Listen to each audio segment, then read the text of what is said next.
Some of you guys might have not heard about this show before, but Kekkai Sensen, the ending of this song should win Song of the Decade. I was so mad that this didn't become number one. Oh yeah, this show is amazing. Leonardo watches like most young men, confused, lost, doesn't really understand everything what's going on in the world, but he's trying his best to be the best that he can. He's put in a place called Hell Salem, an environment that is so destructive and dangerous. Every day you get to see people killed, weird monsters showing up, bad individuals everywhere, strange, weird places, strange people, and it seems like everyone has a mental problem. Like everyone here is just psycho. It's full chaos and a giant unknown hole that people fall into. Man, it's just trying to figure out how to return his sister's eye back, and he's going through all this. If I was in Leo's position, I'm sorry sis, but you ain't ever getting your eye back. But the fun really starts is when he meets these guys. Fucking lunatics. These guys are absolutely crazy people, but they actually stand for good. Powerful, mature chess guy. He's the boring butler. Hey, go get me some coffee. She's just put here for the fan service because she got them double D's. I want her to step on me. Classy man, very respectful. Serious man you can always depend upon. Pretty boy with a cool ability. And who cares about the rest? They're kind of boring anyways. I really like this guy. Renfro Zap. Man is a stupid, horny moron. My kind of people, honestly. If I was in this crazy world full of chaos, everything is unstructured, where I don't even know if I would be alive the next day, I would honestly be like him as well. He just goes around, does whatever he wants, acting recklessly, banging chicks, getting into constant arguments, having constant fights with Leo. He almost lost his dick at one point for being absolutely reckless. Honestly, with the amount of women that he slept, he kind of deserves it. He purposely puts himself in these situations that are absolutely dangerous. Usually, this guy's pretty stupid and weak, but when there's ass on the line, he's probably one of the strongest members in the organization. Man is so horny, he wasted his time, health, and money to try to pick up a girl from KFC. KFC. I know it's funny and all, but wasting all that time on some KFC booty, I'm a little disappointed. I mean, you could be deep in some alien cheeks. Like, there's so many different flavors and stuff you can try. KFC?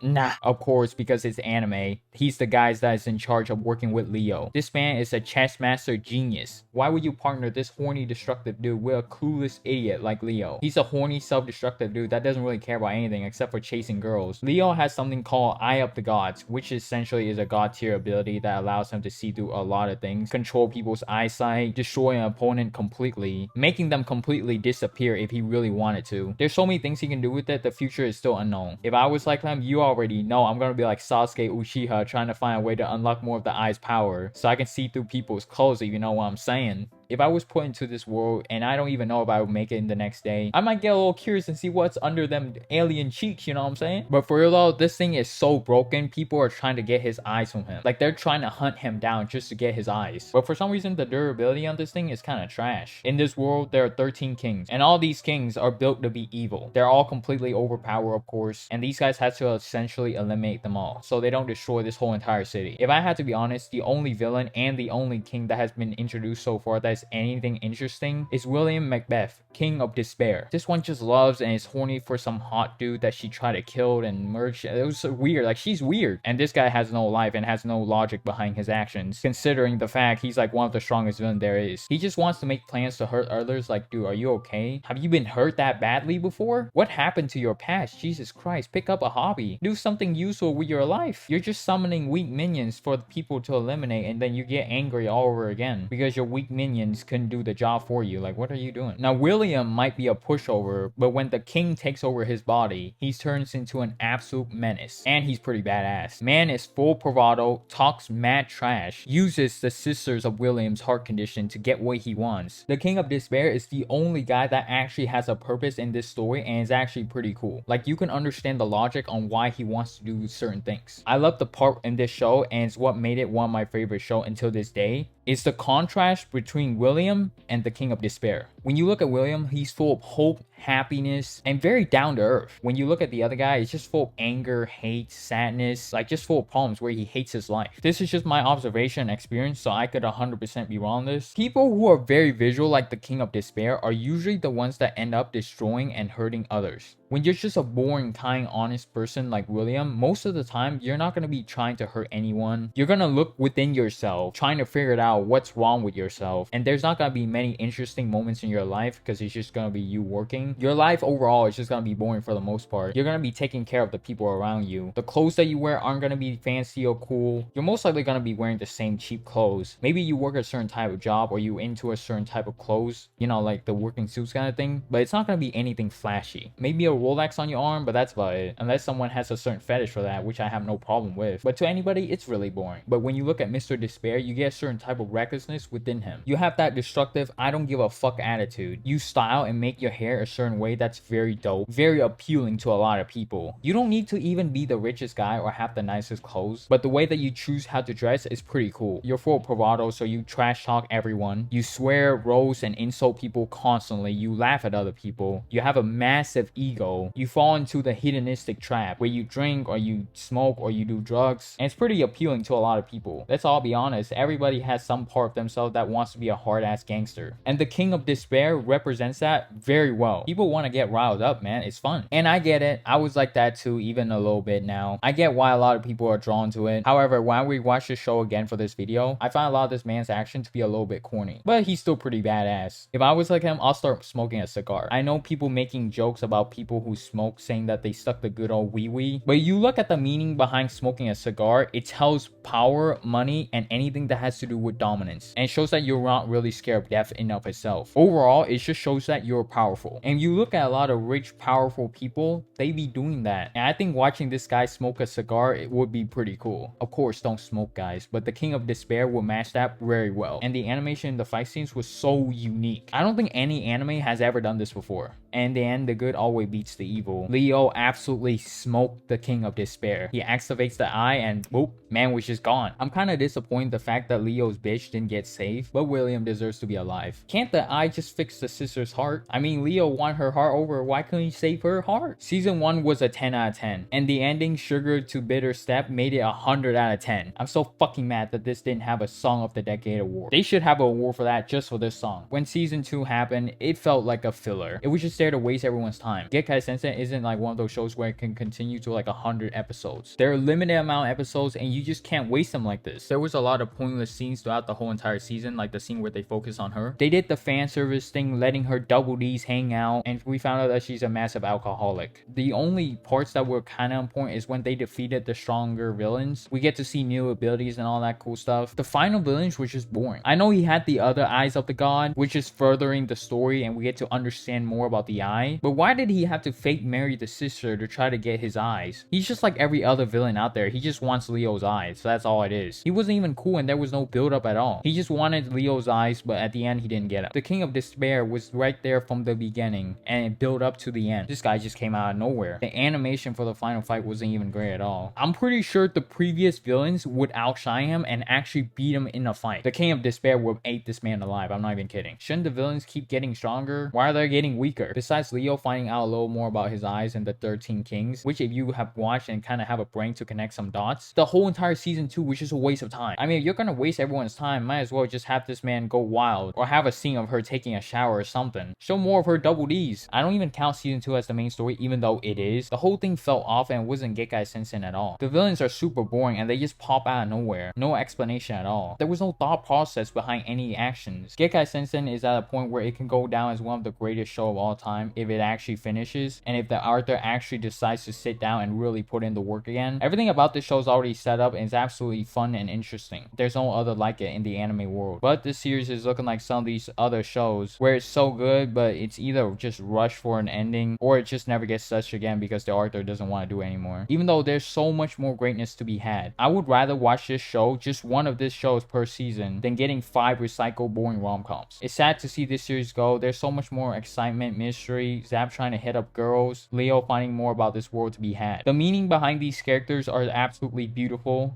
But I'm still fucking mad that this didn't get ending of the year. I'm still so frustrated that this didn't have Song of the Decade award.